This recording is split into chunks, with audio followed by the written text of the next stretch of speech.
What's up, man? It's your big brother K-Rino, and want to welcome y'all back.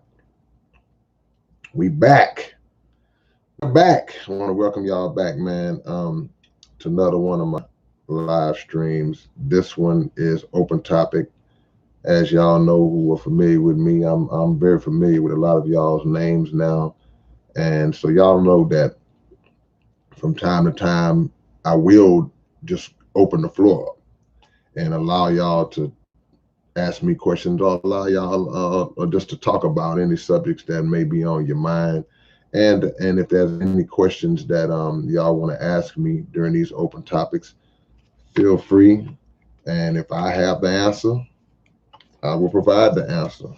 If I don't have the answer, then I won't provide the answer.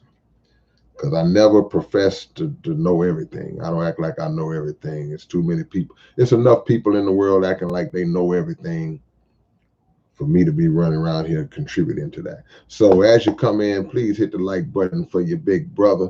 Hit that like button for your big brothers. Y'all come in, and like I say, y'all can feel free. I don't have necessarily a specific topic because sometimes even when I do open topics, I may still have something that I want to kind of go into. I don't tonight. At least I can't think anything. It may come to me later, but the floor is open. Yeah, Servitor said you've been trying to catch a live for like 3 weeks. You finally caught it. That's because I'm on early. I always come on. Usually I come on about 11, 10:30, 11. I'm a late guy, so just blessings to y'all. For first question out the gate: what's your diet? Well, I try my best, Drew, to live by the teachings of the Honorable Elijah Muhammad in terms of how to eat to live, which is a book that he wrote, books 1 and 2, a book that you can get on noi.org. And in that book, the most Honorable Elijah Muhammad talks about eating habits and the right foods to eat, the wrong foods to eat, and eating habits that will be beneficial to our overall health. So there are certain things that I do eat, but there are a lot of other things that I don't eat. I don't eat pork. I don't drink. I don't smoke. I don't eat beef. I don't eat turkey. I don't eat chicken. What else? I eat a little fish, certain types of fish, but other than that, that's just the basics of it. And I try to, keyword emphasis on the word try. I try to eat one time a day. Try to eat one meal a day as taught in the book, How to Eat to Live by the Honorable Elijah Muhammad. I try to eat one time a day because, of course, you know that good old US of A has taught us to eat 3 times a day. That it's best for you to eat 3 times. You got to eat 3 square balanced meals a day. You got to eat breakfast, lunch, and dinner. But that is not the best way to remain healthy. You should eat 1 meal a day to give your body 24 hours to digest that meal and to rid your body of toxins that may come from you eating 3 times a day and snacks in between and things of that nature. So less is more, but that's just a little. That's just the surface of it all. Trey Chambers, have you heard? Have to heard Dr. Wesley Muhammad talk about the Epsilon male? Or have I heard Dr. Wesley Muhammad talk about the Epsilon male? No, I haven't. I'm gonna have to check that out. I haven't heard. But if Dr. Wesley is on it, then I know it's gonna be well broken down and well covered. So thank you for giving me something from the great Dr. Wesley to go check out. Yeah, man.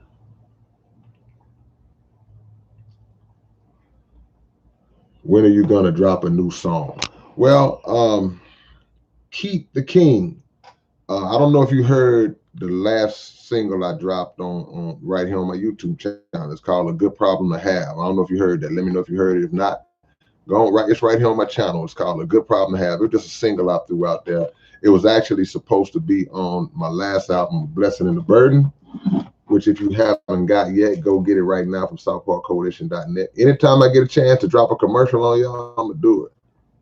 I'm a shameless plugger of my own material. But that was the last song I dropped, the last record I dropped, released. But I am working on a new album called "Can't Say Nothing" that'll be out in a couple of months. Hellraiser, I'm trying to hear more K-Rino reggae choruses. Yeah, man, I ain't did no reggae in a while, man. You know, you're not the first person to say that. So maybe I do need to hit him with some of this old school. See, boys don't know how versatile I am, man. I could do some reggae. I could do all kind of stuff. I got to start back showing my versatility, man. Y'all hit that like button for your big brother if you haven't done so already, man. Servitor, honest opinion on spirit communications. Be more specific, because I don't want to start answering the question and then I don't even know the context in which you are addressing the question. So when you say spirit communication, what do you mean? Because you know I rap about that type of stuff, but people have different interpretations, man. Farmington, New Mexico is in the building. Is that Lynette Hazlett? Yeah. Where can I learn more about Nimrod? Just got to research it, man. You got to research him. Nimrod is the man whose birthday is actually tomorrow, who's everybody's going to be celebrating falsely as the birthday of Jesus the Christ, but it's actually Nimrod's birthday. Nimrod was a wicked ruler who came in the last 300 years. He broke Moses' civilization by 300 years. Moses' civilization was to last for 2,000 years. Nimrod came along and broke it within the last 300. And he is the man that was born on December the 25th. And it's not the man we call Jesus. And that's whose birthday everybody will be celebrating tomorrow. It'll be Nimrod's birthday. Did you listen to Big L back in the day? Y'all both had some similar songs on your Danger Zone album and his lifestyle, The Poor and Dangerous. Sage Spivey. No, I never really listened to Big L. I got into Big L. I found out about Big L after he had already passed. I had never heard of Big L until he was gone already. Then I went back and listened to some of this stuff, and I was like, yeah, man, we lost another good one. Because what my thought process always goes into when you lose a great artist that young and that early, the first thing I think about is how tragic it is to have lost that person. But the next thing I think about is how much great music got left on the table that we never got a chance to hear. Because, you know, Big L was so ahead of his time with the punchlines and the wordplay, and he didn't even put out that much material. So just imagine if Big L would have had 5, 10, 12, 15 albums, you know, just some of the incredible things that he would have said in that time frame, man.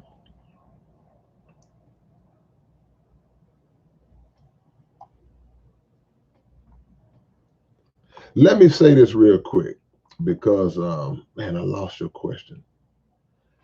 Let's see. Okay, Terrence Robinson asked me, do you think that you could beat Eminem in a versus battle? Let me say this, because I've been watching the thing with Jay-Z where he said that nobody would be able to compete with him in a versus battle. So now everybody is scrambling to try to find different artists that they could pit up against Jay-Z that they feel would be comparable to match Jay-Z. And what you got to understand is, like, because a lot of my fans, a lot of my supporters, they got love for their big brother. They'll say, well, I'll put K-Rino up against Jay-Z. I'll put K-Rino up against Eminem or Lil Wayne, all these different people.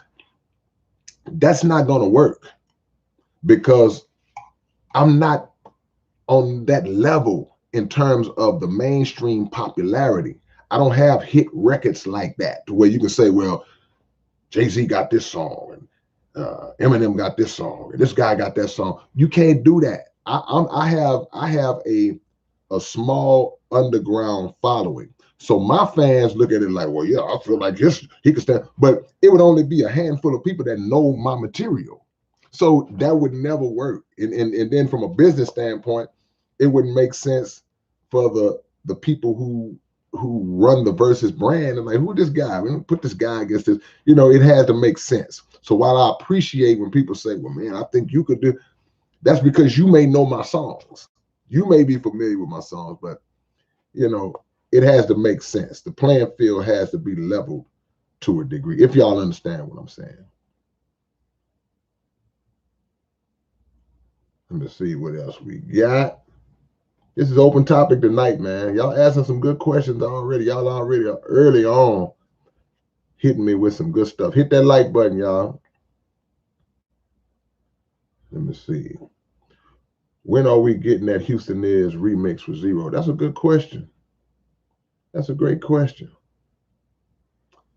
I'm working on the Houston Is video. We're actually in the process of doing that right now. So that'll be out in January, the Houston Is video. And then at some point, I'm assuming that I will do a remix and add some Houston greats on there. So, and of course, if I was to do that, of course, my brother Zero will be one of the ones that I add on there. Great, another great question, man. Drew Green said, take care of your temple, number one. That's right. Pedro Gon Sabato said, do you read the Bible? Absolutely. Absolutely. I read the Bible. I read the Quran. And I read any books that spark my interest, any books that I come across that I'm interested in. They may not be, what's the word I'm looking for? Scriptures. It may just be books, but I do read the Bible, even though we understand that the Bible has been tampered with. We understand that the Bible is not in its original form in a lot of places, and there's been a lot of things that have been added to it. But the beauty, again, of the Honorable Elijah Muhammad is that he's taught us to unlocking the keys in the Bible, the codes in the Bible, the language in the Bible, understanding what's real and what's not, what's been added and what's still in this natural state. So we're taught to believe in the truths of the Bible, but also to understand that the book has been stepped on a little bit. I ain't gonna say a little bit, it's been stepped on. Martins O'Brien, K, how tall are you, dude? I'm 6'4".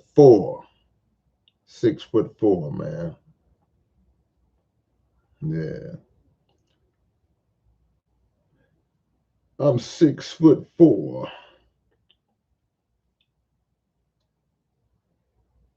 Open topic tonight, y'all. Smart Money 805. K, I'm dealing with the loss of a loved one today. Found comfort listening to Release It and Always. Yeah, man, that's why I make those songs, man. That's the very reason I made those songs, because we all go through that. And you know, when you lose a loved one, when somebody passes away, it's a painful feeling. You know, it's a sense of mourning that you're gonna go through. You're gonna feel all that because you know you're not gonna ever see that person again. You know you're not gonna ever spend time and kick it and hang out with that person again. But you also have to use those moments to pull out all of the good parts of that person, all of the things, the time that you did spend. That's the beauty of memory. You know, that you can recall, man, we did this, we did that. And knowing a person good enough to where they now live in you. They're not with you in the physical, but those principles and the essences, they live in you now. And you pass them on to other people. Yep. Is there saying COVID? Peace saying COVID. Should you say a secret sometimes or just keep it a secret?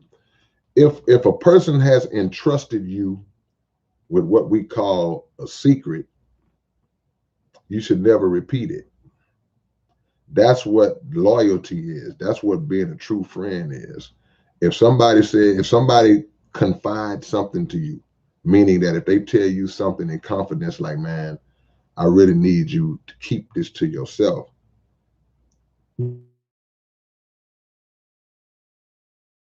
What's the, then he tell you and then you go tell somebody, you know. Now I know what people are thinking in certain levels and certain degrees. Now I understand, like, just say if somebody says, hey man, want to tell you a secret. You say, what's the secret? And I'm thinking about killing my mama. Whoa, I can't keep that secret. You know, we got to work that out because I can't let you do that. But if it's something that just about themselves and some personal, man, just on that general level, nah, man, you should never, ever let that leave your mouth to nobody else again, man, because they trusted you. Of all people, they trusted you to keep that. So how are they going to feel if you betray that? And you have to always look at yourself and put yourself in their shoes. What if you told somebody a secret about yourself that you trusted as a friend or a loved one, family member, and then you find out later they broke your trust by telling your secret? So do unto others. Nah, man, you don't tell nobody a secret. Any word on the Kambata collab? Too real for most. Man, I thought about that the other day, and I told y'all I'm gonna stop talking about it, man. I'm gonna call Kambata. I'm gonna call him. Because I know y'all want to see that collab, and I want to see it for y'all, man. So I'm not going to disappoint y'all. It's going to happen. I promise you. Yeah. Hit that like button for your big brother.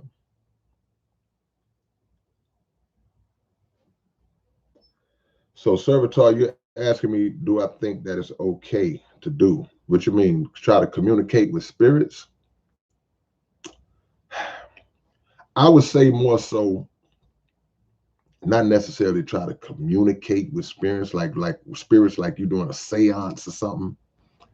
I mean more so, I would say more so on a level of tapping in to the spirit, to the energy of somebody, of an ancestor, of a loved one, or a great, just by knowing who they are. And there may be something that you're getting ready to do that is on a level that they operated on. So I'll give you an example. And a person doesn't have to be transitioned for you to do this. If there's somebody who just say you're getting ready to play a basketball game. You got a big game tonight. You play basketball. You may go watch some Michael Jordan highlights just to get you motivated. You know, so you inject, you're extracting from his spirit, from his greatness by watching him, and it's motivating you. You're pulling from his essence. That's what I would say more so. Even if it's somebody like, man, what would my grandmama do in this situation? How would she handle this? She's not here physically, but how would she handle this? Then you communicate in that way. That would be my answer to that. So I hope that answered the question. Feels good music. I appreciate the love. Much love to you. Feels good music. I appreciate the donation. Appreciate that love, man. Big time, big time. Feels good music. That's what we want. We want to make music that feels good to the people, man, that heals the people, man. That's what we are out to do. Plum Bum Stud Muffin. I appreciate the love from you as well. Appreciate the donation. Let me answer your question. Do you have advice for anyone who is going through life feeling passionless, emotions beyond anger or fleeting? Man, if you're feeling passionless, meaning that you just don't seem to have anything in your life that motivates you or that just makes you, that just drives you, you got to keep searching. You have to keep searching. And you have to just step outside of your normal box. You may be just moving in a pattern that's so steady, like, I'm just steady doing this, I'm still doing this, I'm still doing this, I'm still doing it. You may need to change up and just do something totally out of the norm and that will help you discover something that you can fall in love with. But more importantly than all that, you have to pray to God to help you find a passion, because it's something in you that you got that you can do. But you have to ask God. You got to ask the Creator, what help me find, put it in front of me, because that could be an empty feeling if you're just walking around just like, I don't know what I want to do. And I understand what you're saying, because you're not talking about just going to work, making some money. You mean something that when you wake up in the morning, this is what I want to do.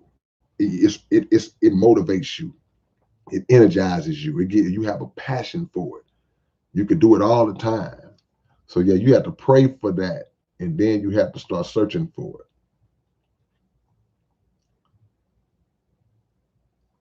Rafik Baines, have you ever felt alone in a room full of people? Yeah,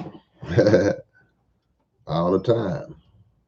Because sometimes when you feel like people are not on your level mentally, and that's not to say that they are beneath you or intelligent, less intelligent.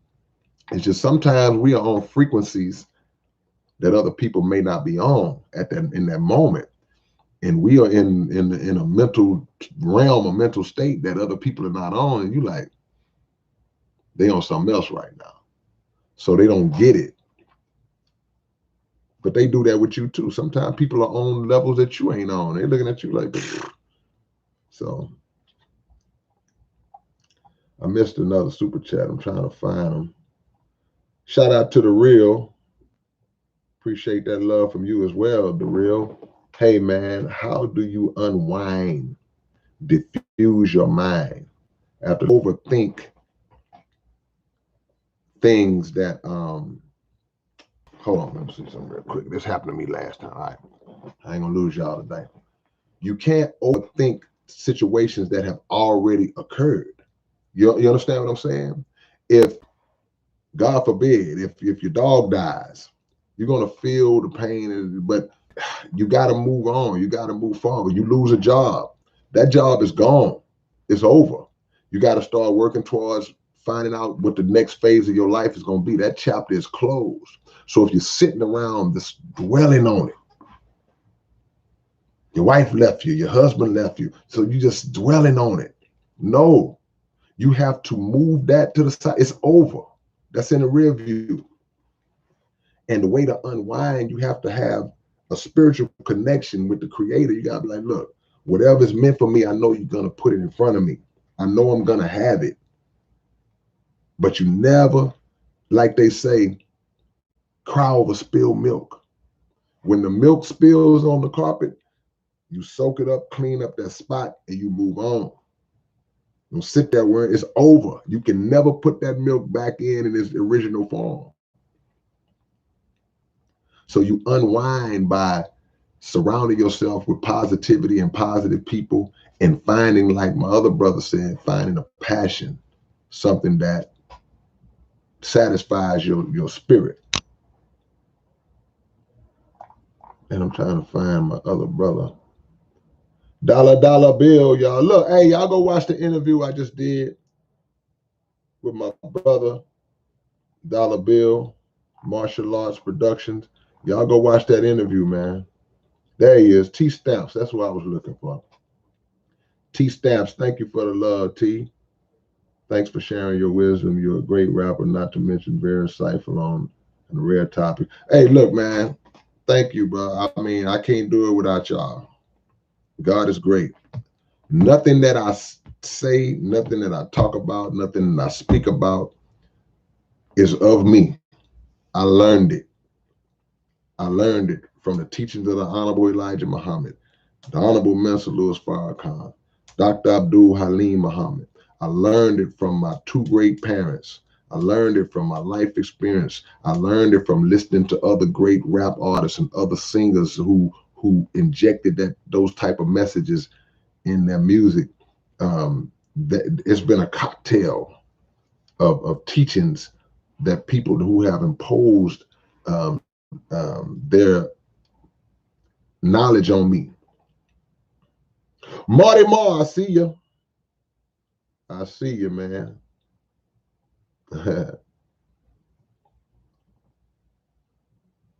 Austin, Texas. Q Marshall. Q Marshall, man, let me say something about Q Marshall real quick, because Q Marshall is one of the most consistent brothers that always show me love on this platform, man. He doesn't just come on the chats, on the live chats. He looks at the videos and comments on the video, and I really appreciate that, Q. Appreciate that a lot, man. Keith the King says, you still have a way bigger fan base than me. I have 24 subscribers. Man, look, don't downgrade your 24 subscribers. You don't have to have 24. You can have 0. 24 people saw fit to connect themselves to your platform. It's up to you to grow it. We all start. It was a time where I had 24 subscribers.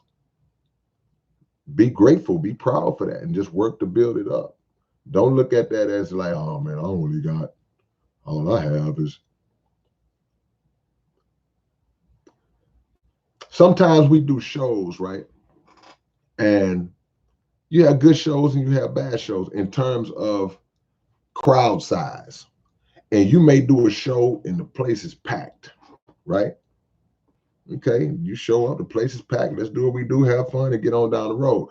But there are other times where you may set up a show or do a show and you don't get a big crowd. There's not that many people there. So people are disappointed. The promoter's disappointed. The club owner's disappointed because they're not going to make money off the bar. The artist is disappointed. And sometimes in that disappointment, it reflects in the energy.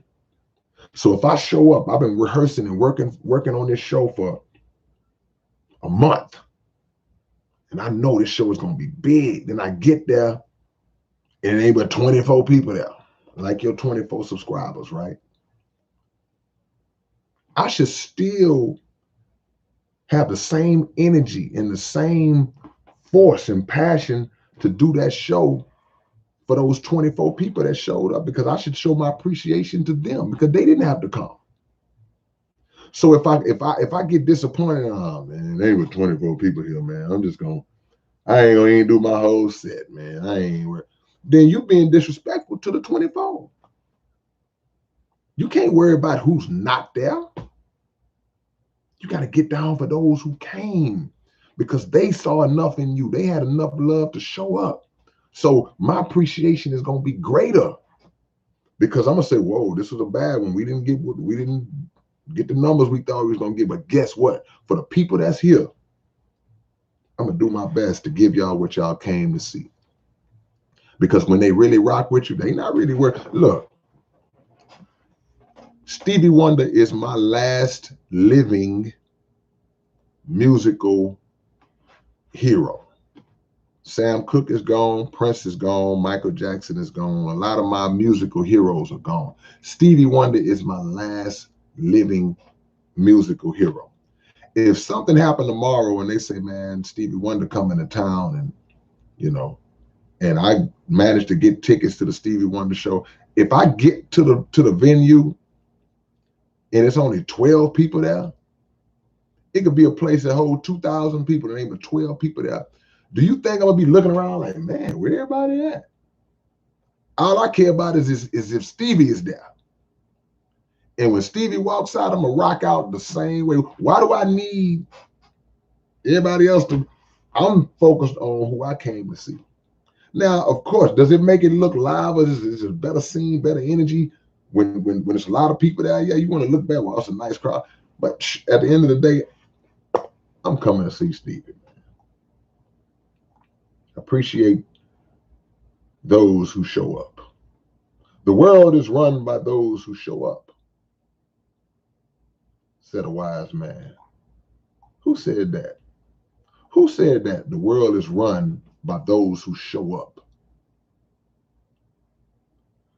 Damone Riles, good looking out. Y'all keep hitting that like button, man. Y'all hit that like button. Uncle G said it's only right that you and JT, the bigger figure, collab soon. Another underrated great legend. JT, the bigger figure. Been around for a long time. Y'all go watch that martial arts production interview we did. I like to interview. I've been interviewing a lot of producers who worked on music for me. I like doing that because I get to learn about aspects of them that I didn't know too. I didn't know that Dollar Bill started off on a Casio keyboard. Because I used to have a little Casio too.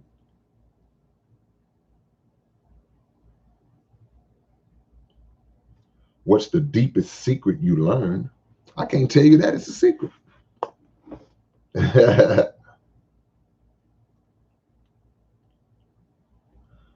Maresh says, all this talk about who can versus Jay-Z or Buster.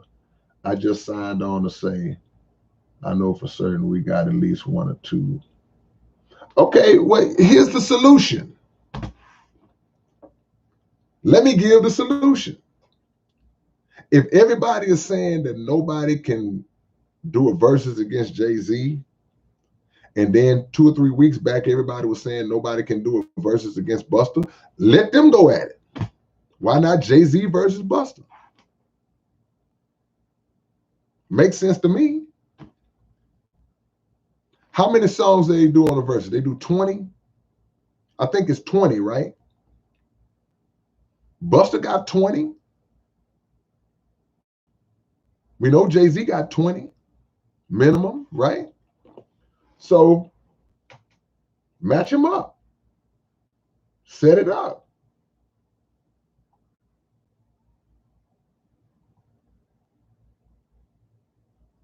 My boy K-Top, Milwaukee, Wisconsin in the building. I got a chance to meet K-Top. I love when I meet people who've been supporting me for years and years and years, and we finally meet in person. Appreciate you, The Real. Hold on, Marty Marv was going to drop some knowledge I lost.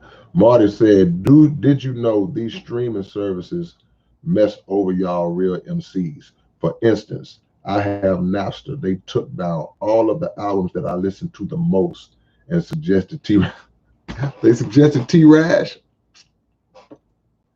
I own T-Rash's publishing, y'all, so y'all support T-Rash. You mean the real T-Rash. You mean the trash, though.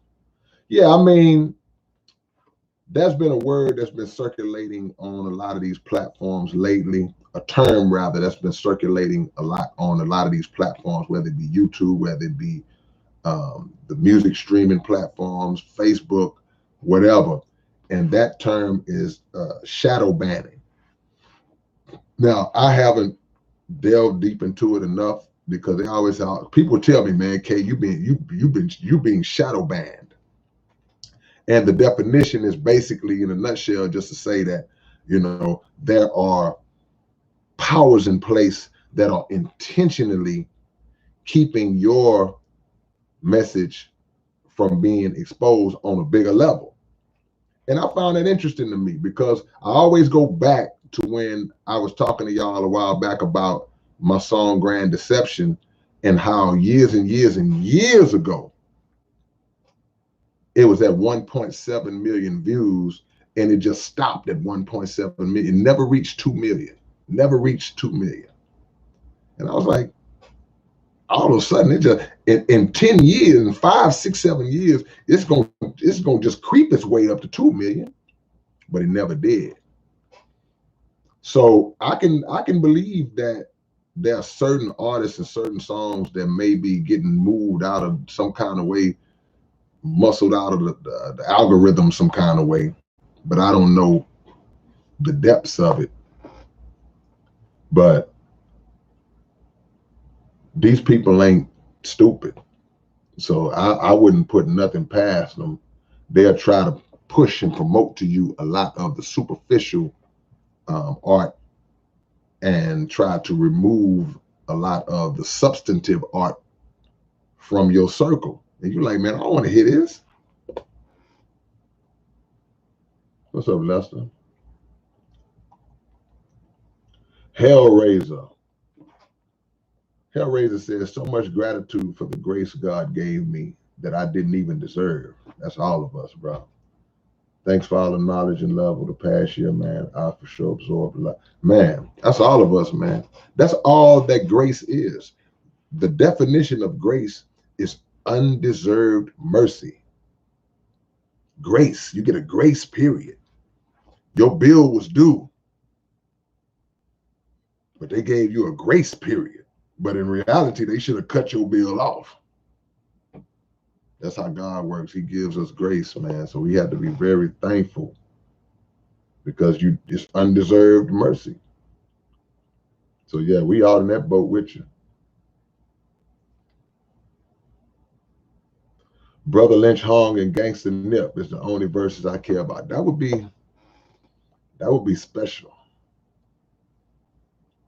That would be special. Yeah.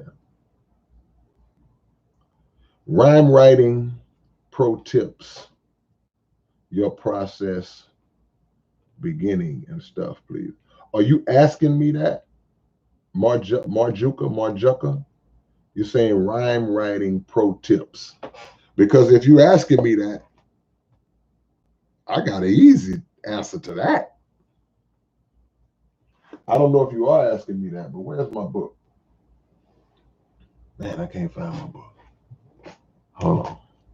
I don't know if you know, but I wrote a whole book with rhyme writing tips, with writing tips. All that you said. Writing tips, my process, how to construct bars and the intricate formation of sentences and the creation of wordplay. I got a whole book about that. It's called Behind These Bars. I can't find a copy of it in here, which means it's time to clean up. Can't find it. But I got a whole book. I wrote a book.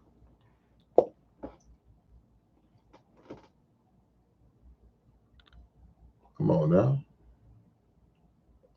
Morocco, North Africa is in the building. Lucas, what's up, man?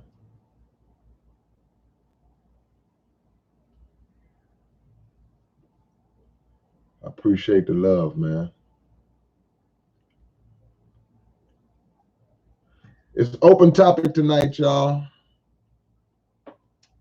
Whatever y'all got on y'all mind. Y'all been on fire tonight, too. Y'all on fire tonight. Y'all are dropping some stuff. Man, I want to find this book now. I can't find it. I have no copy of my book. Okay, well, for those who don't know, y'all got to take my word. Lucas asked, do I plan on writing another book? Not right now, because the two I wrote were based on just things I had in me that I wanted to come out. I do have my first book on hand. This is my first book, Life Lessons and Lyrics. But the second book, Behind These Bars, was just basically, I had to get that out because people was asking me about it. You should write a book and include some of your song lyrics and explain why you wrote it and why you did this and did that. And I did that. I got that out. Right now, I don't really have any specific idea of something that I would want to write about. If it comes, then I will, but who knows? Vera Summer, your song Nobody. Oh man, I appreciate that, man. Appreciate that. But I always remember what I said in that hook.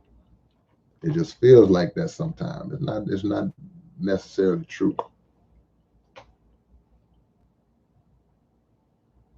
I'm still waiting on people to start doing local versus battles. I'm still waiting to see it. Or regional, in terms of like these guys may not be mainstream guys, but I talked about Lil Kiki and Zero, boy, that'll be nice. Daniel Hernandez, I thank you so much, man. Canada. That's the gangster in their voice, Canada. I know exactly what you're talking about.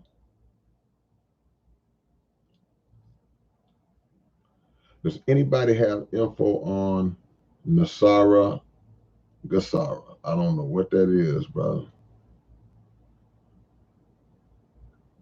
Jado, I appreciate that.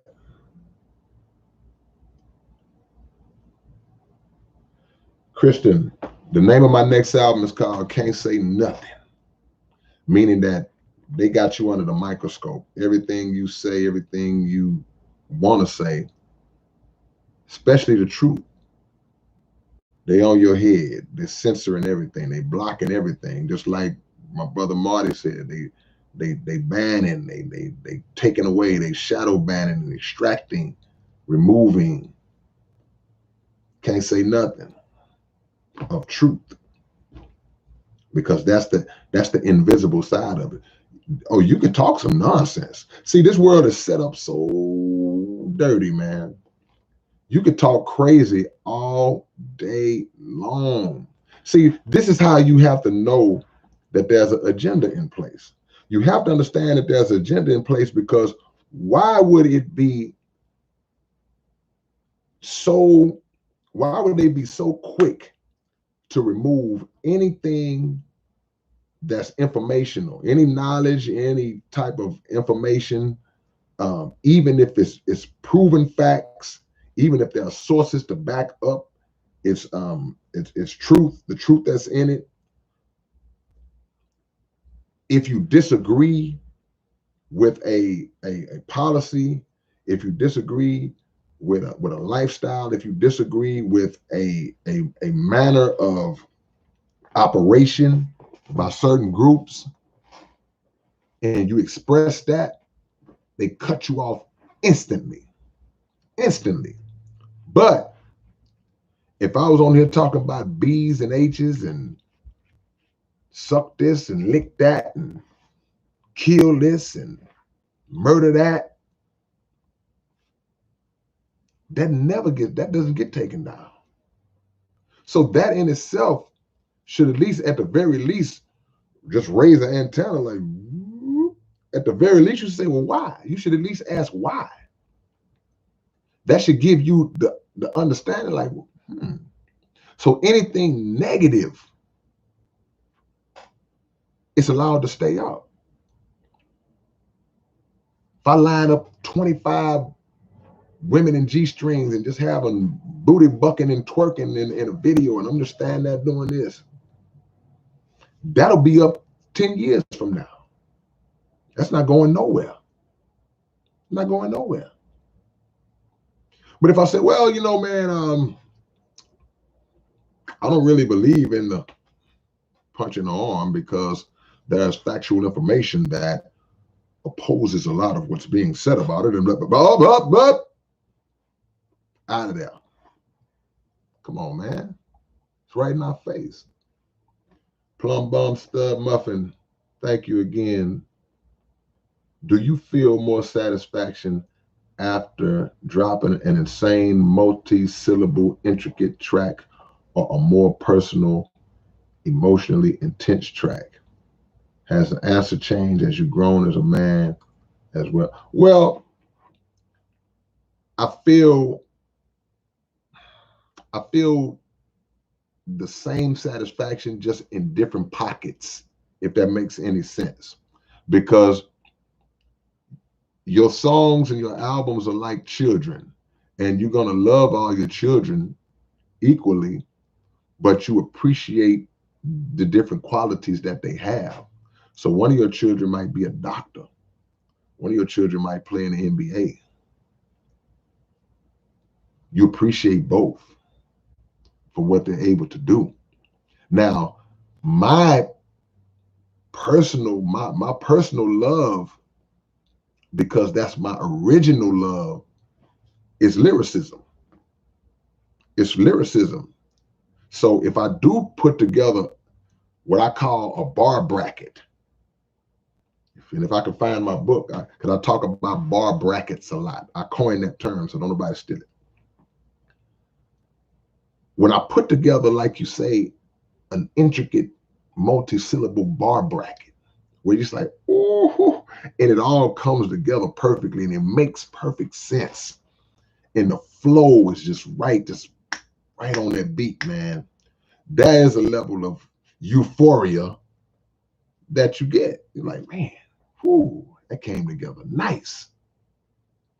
But also, that's immediate gratification, because I can read it as I'm writing it. When I get through writing, I can look at the paper and say, ooh, they're gonna lose it when they hear this one.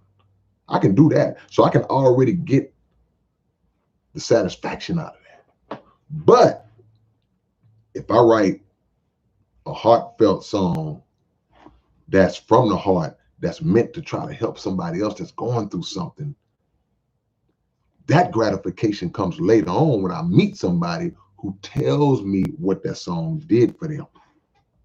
That could be a year, 2, 3, 5 years from now. They said, man, when you wrote that song, just like the brother who said he lost somebody, and he said always helped him through that. Wrote that song came out almost 10 years ago. But the content is timeless. So that gratification comes later, like, man. And it feels the same, just in a different way. Great question. Great question.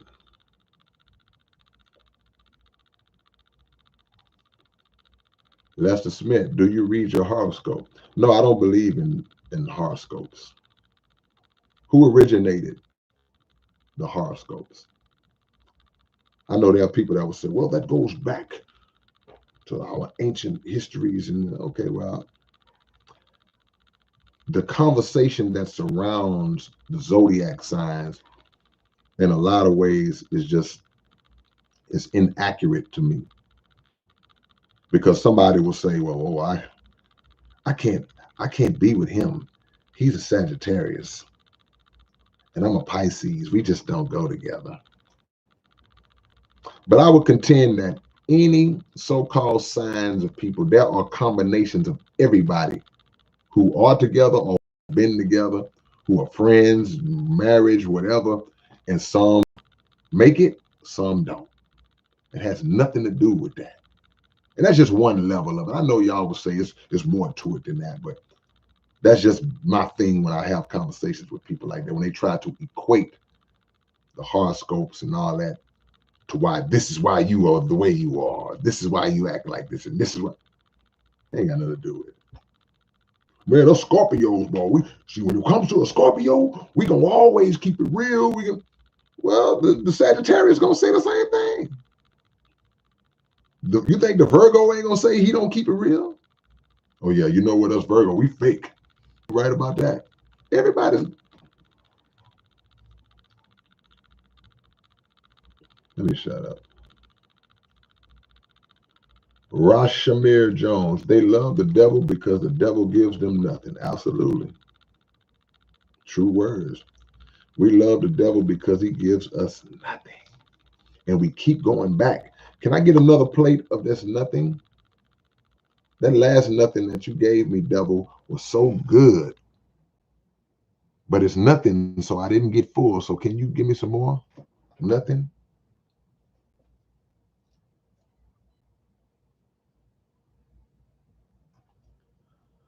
Miles a minute. I've always wondered if you had ever had any relationship with narcotics growing up. Nah, other than having homeboys who sold them. I had a lot of homeboys that sold narcotics, but nah, I never did any drugs coming up. Thankful that I didn't. No disrespect to nobody who did, because it could have been me. Cam V NYC, here in Queens, New York, these reptilians and their mandates are crazy. Feel like I'm living in a Truman Show matrix. Yeah, I think it's gonna get like that everywhere before it's over with. Cam V. A lot of times they start things off in the big city in New York and places like that, just on a big scale, because they feel like that's the best testing ground to see how it's gonna work. And if it however it goes over in those regions, then they'll get a feel of how it will go over in the other regions. But I just think at some point they're gonna make this thing to where you about can't do nothing. Can't say nothing, can't do nothing. Yeah. Back Porch Studio say horoscopes get merch sold. Horoscope merch gets sold. Yeah, because they can twist that and make it say, well, Gemini. Oh, yeah, that's me. I'm a Gemini. Let me buy that shirt. Next Level. I appreciate the love, Next Level. If you're making one super song with two other artists living or dead, who would they be? Oh, that's easy. Prince is one of them, automatically. David Jasso, salute to you, man. He say life is calling. I know that's right. Prince is one of them, guaranteed. I used to have two visions back when Prince and Michael Jackson was alive. I never told nobody this before, but I'm gonna tell y'all tonight. I used to always have this vision, and I'm not saying it's a vision like it was some supernatural thing. I'm not saying. I'm just saying it was probably more just of wishful thinking, like it would be cool if this would happen. I used to feel like one day Prince or Michael Jackson was gonna stumble across one of my songs, like on YouTube or something, and they were gonna really like it, and they were gonna reach out to me. One of them were gonna reach out to me and say, "Man, I really like that song. I'd like to do a remake, a version of that." Now, Prince don't really do a lot of remakes and other people's material. He don't really get down like that as far as, you know, record. He's done a few covers in his lifetime that I've heard. I've only heard Prince. The only cover song that I ever remember Prince actually recording and putting out on record is "Betcha by Golly Wow" by the Stylistics. I've seen him perform other people's songs live, but so in my mind, I was like, it might be wishing too much for Prince. But Michael Jackson, I could see Michael Jackson saying, "You know, I really like that song a lot, and I really would like to record it." And I'll be like, "Mike, you got it. I just love that song." That's just how I felt. But Prince would be one of my artists. Wouldn't be a rapper, man. It would be Stevie Wonder. I could be in the studio with two people, man. You could just be in the studio. It's gonna be Prince and Stevie. That's it. I got a lot of rappers I love to work with. A lot of producers, rap producers I love to work with. But you're talking about the upper echelon of musical genius. That's Prince and Stevie Wonder now, man.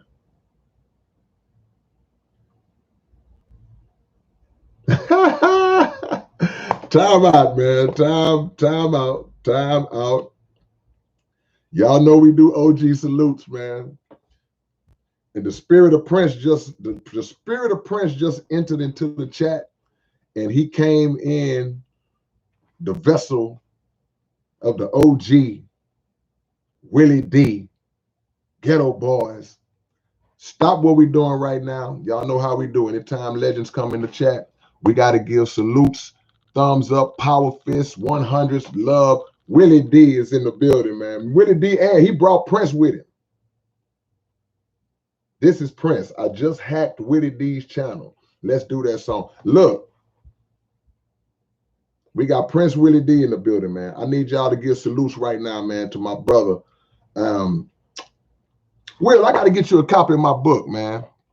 I got to get you a copy of my book because I talked about you in my book, bro, and I really want you to see the love and appreciation that I have for you and what you did for me, the thing that you don't even know you did. So I got to make sure I get you a copy of this book right here, man. But in the meantime, I need everybody that's in this chat to show love to the great Willie D, man. This city wouldn't be what it is. This industry would not be what it is if it wasn't for this man. This man is one of the foundational pieces and still continues to be relevant. Ghetto Boys Reloaded is my favorite podcast right now. Just got through watching the Mia X interview. Yeah, exactly. J-Do say, just seen your Mia X. Man, come on, man. Show some love to the OG Willie D, man. My brother. My big brother.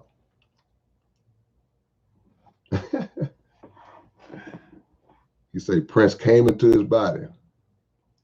I'm gonna know, the only way I'm gonna know that's true, Will, is if you pull out a guitar and start, then I'm gonna know it happened. It really happened. Hitman X. Appreciate the love, Hitman X. Been a fan for years. I even posted a few of your songs on my music page years ago. I appreciate that, Hitman. I thank you for that, man. Say, every little bit helps, my brother. Man, look. Man, look at here, man. Look at all this love y'all giving Will, bro. Deservedly so, man. See, let me explain something to y'all about how life tends to work. A part of it that I don't like. I don't like when, like I was talking about Kango from UTFO the other day on my radio show. And I was talking about how over the decades, time passed and time consumed the memory of him to where this new generation don't even know who he is. So when he passes away, it's like, man, we know because we from that era, like, man, Kango, damn. Because we start instantly recalling all of his music and all of the great songs that he made, man. And we know who this guy is, but somebody that's 22, they don't know who this guy is. So it's up to us to continue to keep our foot on the game and keep our stamp on the game and reinvent ourselves and immerse ourselves in the new technology so that we can always be able to contribute value to what we love to do. The game would be nothing without the OGs. And I love, man, look, I love our young artists. I don't knock our young artists like a lot of people may knock them. Now, that don't mean I like everything they do. That don't mean I don't like everything I do. But at the end of the day, you still got people out here like Willie D and Scarface and other greats that are still offering that guidance. Guidance coming just through regular conversation. Just the embodiment of game and wisdom. Ain't even trying to do it. It's just who you are. Come on, man.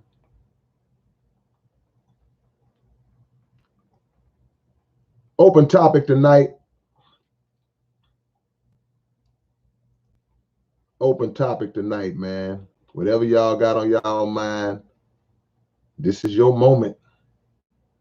And see, every time I do a live, I mean, yeah, when I do a live, if I have a subject, it's always one or two of y'all that want to ask me about something out of left field that we not on that night. So this is the night where if you want to ask me about the aliens, if you want to ask me about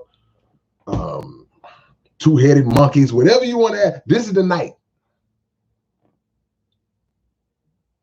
Don't say I ain't warned you. I see you, Marty. Come on, man. Made my night, bro. Made my night. D-Red. Nah, D-Reed. Me and the Mortal Technique, we did a song. We got a song. We did a song. Nah, man. Immortal Technique, I can't. You must didn't know. Me, Immortal Technique, and R.A. the Rugged Man, we got a track. We got a monster. Now, I don't know when it's coming out. I don't know whose album it's going to be on. But we got a track together, bro. Organic. Ain't no piece together or he took this verse. No, it's organic. We built that thing.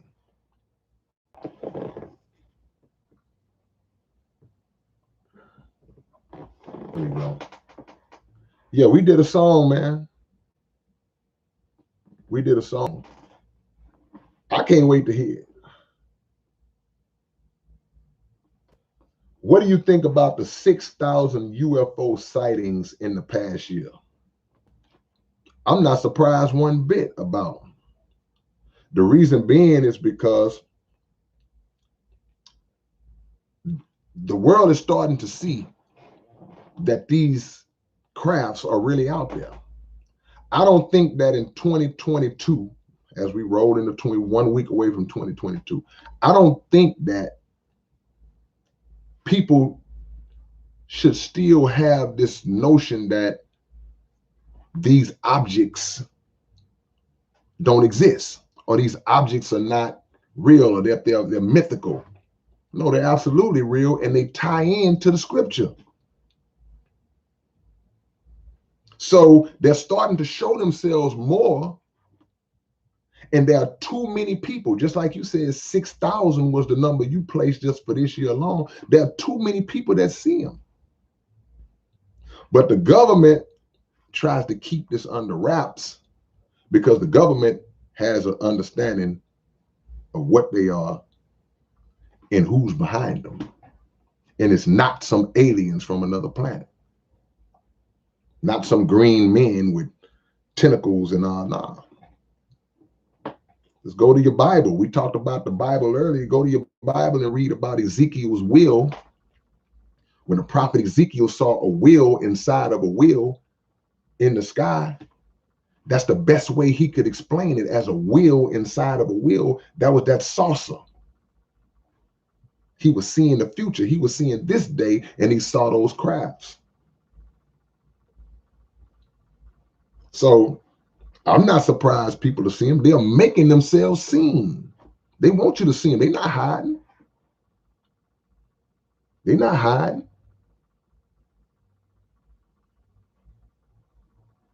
Yes, sir.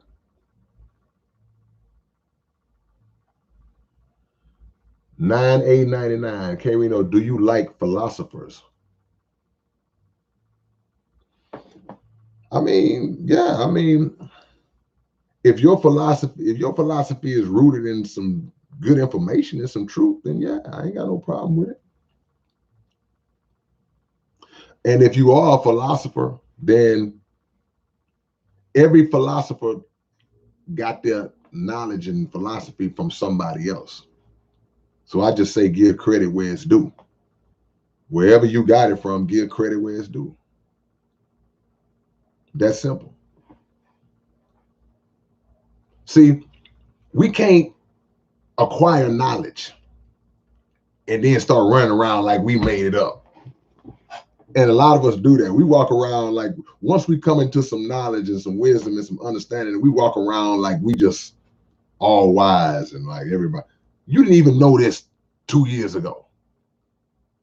Knowledge should humble you. It shouldn't make you arrogant.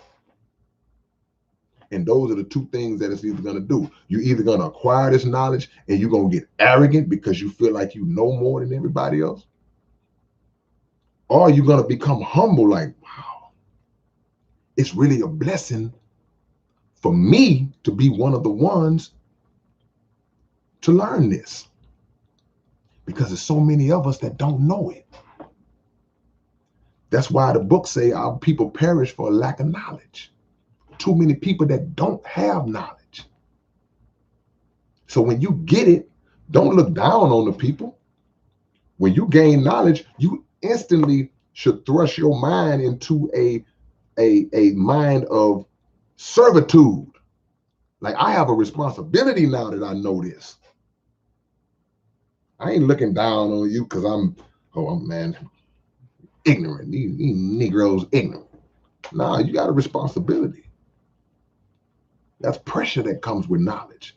Because if you got this knowledge and that, and you just keeping it, now you violating on another level. What if you knew it was a bomb in your building where you work at? You knew for a fact. You found out somehow that there was a bomb in the building that you work at. And you know it's a fact, and you say, well, I'm going to stay home today. But you don't tell nobody. You let everybody else go to work. And then boom. you dropped the ball.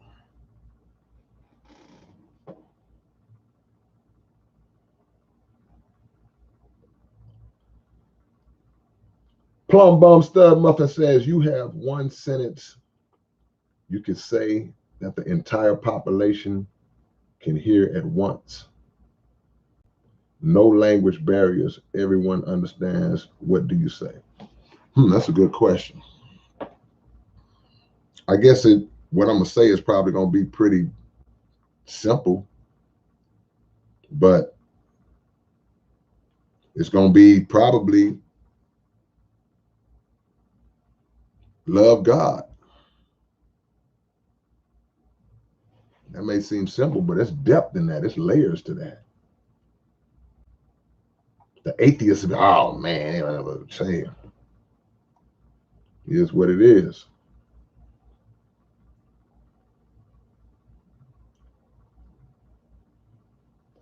Do you know about Vinny Paz? That's what you should do. I'm not the versus battle type of dude, man. That's just not. I don't have hit records like that. That's not the course that my career went. I have, like I said, I got an underground following. I don't like to use the word cult following, but I got a following. I got a pocket of people that rock with me for years and years and years. That pocket of people is not a mainstream pocket. So it wouldn't make sense to put me on some type of versus platform because they don't know me like that. It's like that. Like, who is this guy? I'm standing up there next to Kanye. We're gonna do a versus battle. It's like, it ain't gonna work.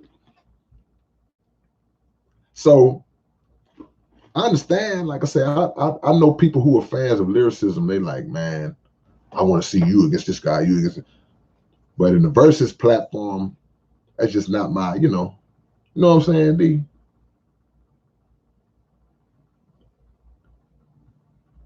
Bread Nation, Bree Nation. What was your favorite album to work on so far? My favorite album to work on? Probably the 7. When I did the 7 albums in one day. That was my favorite project to work on, even though it was hard to do.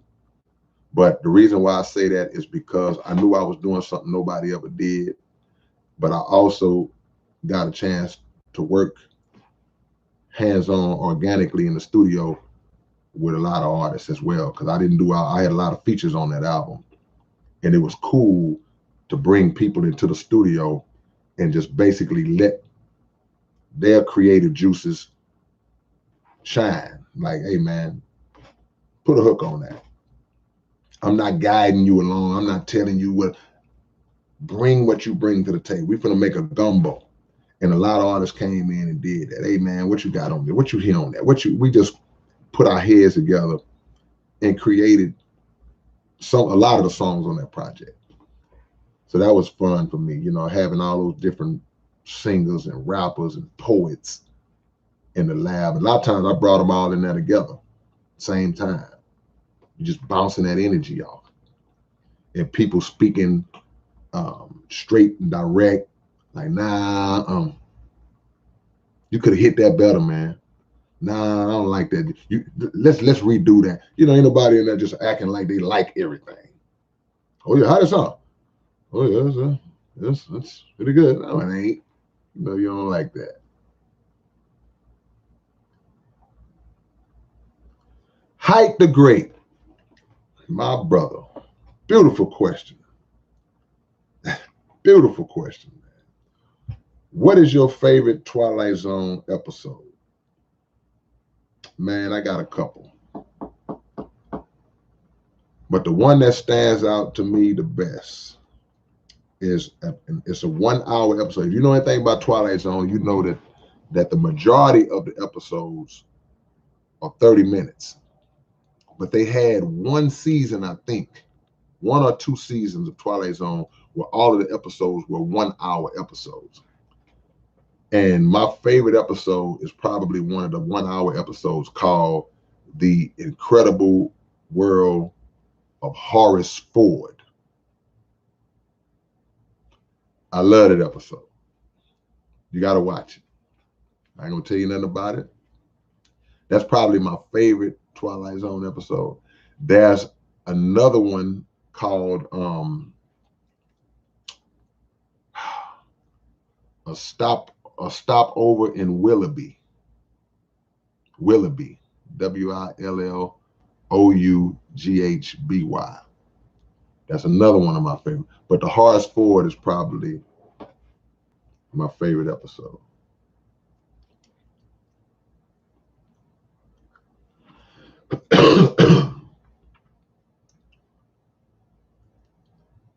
What makes you happy and what makes you unhappy? Not just one thing either way. It's a lot of things that make me happy. It's hard to just, a lot of things that make me unhappy. But the things that make me unhappy, I do my best to not dwell on it. You just remove it from yourself the best you can. Some people dwell on the things that make them unhappy. They just bathe in it. Like, hey man, just move on. Why would you continue to deal with it if it makes you unhappy? Just move on. Man, I just hate this job, man. Move on. Find something else and quit. Walaikum salam, Osama. Jimmy Robertson, my brother, Alabama in the building.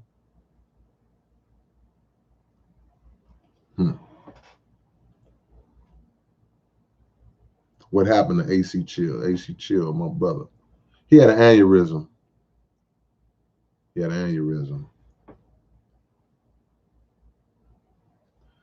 Rob G said, is it annoying that when you have features, that the feature goes harder than ever just to say they hung with or bested K-Rino than on their own album that track? I mean, nah, it's not annoying to me, because if I bring somebody on my project, a feature on my project, I want the best. I want their best. I don't bring somebody on my album for them to be weak on my album. That's what would annoy me. If I hear somebody that's just going hard on their own projects or the other people, and I hear like, man, this dude is dope. Then I get him on one of my songs and he boo-boo on my, then I might say, why half do mine? That would be more annoying. It don't bother me, because whatever person does on their own project, obviously that's what they felt like was the right thing to do. That's what they want. That was in their heart to do. But, you know, it's so many great rappers in the world, man, that it doesn't matter how great you are, how great people think you are, how great you think you are. If you work with enough people, somebody gonna come harder than you from time to time. Just the nature of it. So you embrace that. It's like, man, that boy 8 on that one. Give him his props. You come back harder the next time. Because regardless of what people say, all rappers think they the coldest. So there is a level of righteous competition that's in our mind. Like, okay, so who all gonna be on the song? I'll ask that question in a minute. If they say, well, man, we got this track, man, we got a bunch of lyricists on this song, man, we want you to get a. My question gonna be who all is on it. Now I don't want to hear what nobody else did, because I feel like that's kind of cheating. I'm not gonna ever say, well, man, send me the song. Oh, let me hear what they did. Not gonna never do that. But I will ask who's on it. See? So I'll know what cabinet I gotta reach up in. Sometimes you gotta know what shelf you gotta reach in. And like, who gonna be on it? Oh, he's gonna be on it? Him too? I'm reaching way up now. But nah, man, hey man, a whole lot of people done out-rapped me on my own songs. I'm too secure for that. That don't bother me. I get happy like, ooh, because he just made my song better. Like, man. See? Do you think that there's a such thing as going too far in a rap battle?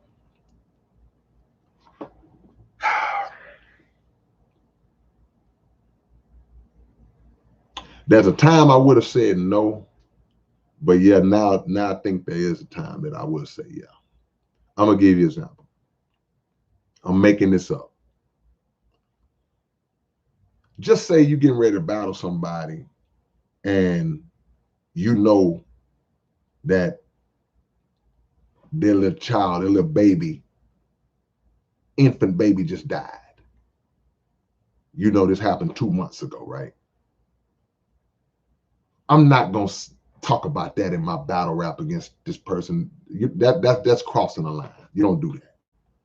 So you can go too far in that regard. And even if you do general stuff, like, because, normally back when I was coming up, the only rule in battle rapping was that it wasn't no rules. Now, of course, physicality, that's going too far. You putting your hands on people and you battling and you push him in his face and you went too far. But general stuff, it's certain general stuff that rappers rap all the time about what they did to your gal, and I took your gal, and I did this and that. That's general stuff. But if it gets discovered that, whoa, he really did that, now it's kind of personal. It's like, ooh. So I think there are levels that you can go too far. But also there are times where I'm just like, you know what, hey, if I step in this arena, I need to be ready for whatever these cats say. But I wouldn't, it's certain level. Man, it's a lot of things I could have said. There's certain things I wanted to say. It's like, nah, you got to have some integrity also, man, for yourself as a person. There's certain levels of integrity that you have to still demonstrate as a human being, and to know that I can still win. I don't got to go that low. I can still beat this cat without having to go that low. Now, he may not feel like that. He may feel like I got to go low. I'm going to do whatever I got to do. See? I appreciate the love, man.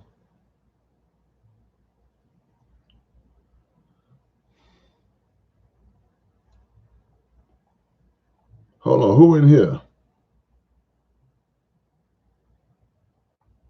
Who in here? I'm trying to go back. Lordy 7. Nah, man, the sorcerer is dead.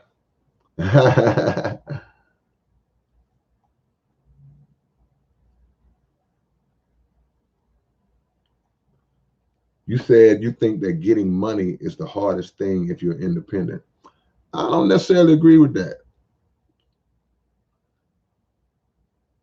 Back in the days, it was easy to get money as an independent. It was easier. See, the record labels, man, you get pennies on the dollar if you lucky when you sign to majors. They give you not just crumbs. They take a crumb and break a smaller crumb off of the crumb to give you on the major labels.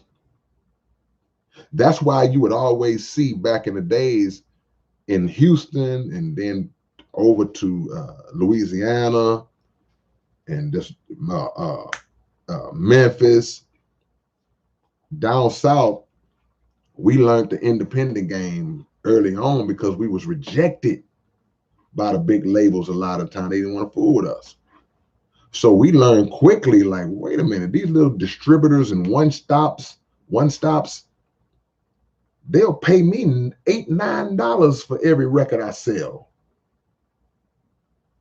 This major label is gonna take a $18 CD sale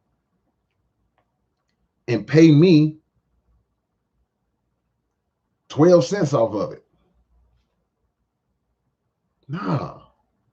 So you would always see rappers who went platinum, but they wouldn't making the money of a rapper down south that had only sold 50,000 units. So it's always been easier to make money as an independent because number one, you are covering all of your costs. You're covering all of your overhead, studio, videos, promotion, marketing, travel. You paying for all that stuff yourself. So the only person that's recouping is you and your label. And it taught us how to actually operate labels. See? So when you're on a major label, they'll pay for your video, they'll pay for your studio, they'll pay for your promotional tour, they'll pay for your promotional items, they'll buy you the chain, they'll get this little car for you, they'll do it, but all that's coming back on the back end. All that's coming back on the back end. And you look up and it's like, man, I sold all these records and I ain't making no money. So independent has always been the way. Now, what would happen is down in the South, a lot of artists would start to work that game in reverse. And what I mean by that is you would have artists who, instead of initially trying to go and shop their records to the majors and just get a deal off the rip, it's like, nah, we're going to work that hustle in reverse. In other words, I'm going to sell all these records independently, build up my clout, my leverage. Then the label will say, well, we want to sign you. Okay, you want to sign me now? I say this all the time. Now I can sit in a meeting like this. Now, like, what y'all talking about? A lot of times you come in, you just start now, you trying to get on, you're in a meeting like this. Yes, sir. Okay, well, okay, I'll sign that. Nah, I don't need you. If you don't talk right, and you're not giving me what's called an advance on royalties anymore, you're giving me a bonus. This is just money. Because now the artist got something that the major want. Independent has always been the way to go if you know how to work it. We learned how to work it just because we had no choice. Yep. DJ Memphis Mix is in the building. Hey, man, y'all drop y'all locations for your big brother, man. House of the enemy. Murder, no sympathy. Fear of the slave whip lodged in your memory. Drop y'all locations, man, for your big brother. Drop your location. Send me your location, man. Alexandria, Anniston, Alabama, New Hampshire. We bing binging. We always bing binging. Bing binging is you on this coast, that coast, down south, up north. Bing, bing, bing, bing. We all over the map. We bing binging already. Texas City, Illinois, Detroit, 313. Chicago, Watts, Temple, Alabama. Man. I always wanted to do a rap in Spanish. I'm going to still do it one of these days. G County, Texas. England. St. Pete, Florida. We everywhere, man. We everywhere. Love and respect. Take a few more questions from y'all. Daytona Beach. No. If I do a rap in another language, I'm gonna do it. I ain't gonna do no translate. I'm gonna be the one to do it. Indianapolis in the building, 713. Bay Area, South Granville. Bing binging, man. Let's keep bing binging. Derek Mallory, there he is. St. Paul, Minneapolis, Twin Cities. The home of Prince.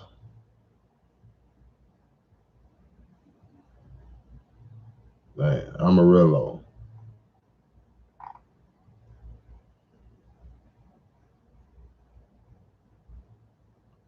I'm all about earning what people want to spend money on.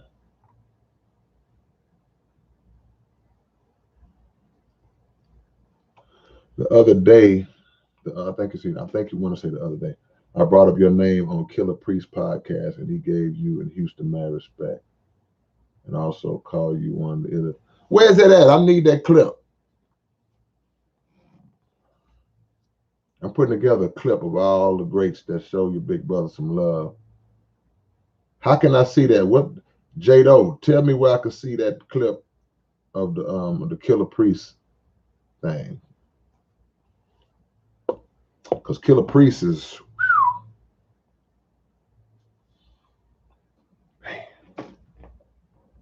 if I had one question I could ask Killer Priest, I just want to know what entity entered his body when he wrote that Heavy Mental. Some came over that dude. I want to know what he ate that morning. I need to know all the details, because he had an out of body experience when he wrote that, man. You talk about lyricism in its highest form, bro. That Heavy Mental was insane, bro. Jado, tell me where I can see that link. See that link on that Killer Priest link. Or if you can email it to me. I be trying to type stuff on here, but it don't never come out. I'm finna see if it comes out. Can y'all see that email address I just typed in? Can y'all see it?